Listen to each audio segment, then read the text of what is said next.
তাহলে মনিরমেশটি কোথায় ছিল? এতদিন ধরে বলেননি কেন?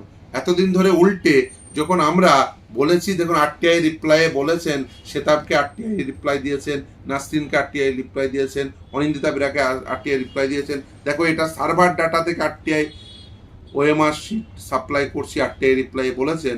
আর আজকে যদি বলেন, তারপরে বলেছেন শুনানি পর্বে যে না না, ওটা আমাদের সার্ভার ডাটায় রাখা ছিল, মূলত সিবিআইয়ের উদ্ধারকৃত, পঙ্কজ বনসালের বাড়ি থেকে উদ্ধারকৃত ওএমআর শিটগুলো। আমরা নিজেদের সার্ভারে কোনো আমাদের ওএমআর শিট নেই, ইভেন সিবিআই নিজেরাও তারাও কোনো ওএমআর শিট পায়নি।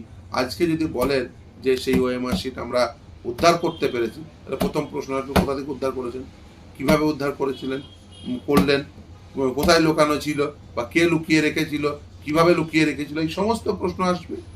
তারপরে কি হবে সেটা তো পরের বিষয়। এই যে ইন্টারভিউয়ের মার্কস ম্যানিপুলেশন হচ্ছে, সিবিআই রিপোর্ট দিয়ে বলেছে, সেই ইন্টারভিউ কতজনের মার্কস ম্যানিপুলেশন করেছেন বলেছেন? বলেননি তো। টাইপিং টেস্টের মার্কস ম্যানিপুলেশন বলেছেন? বলেননি তো।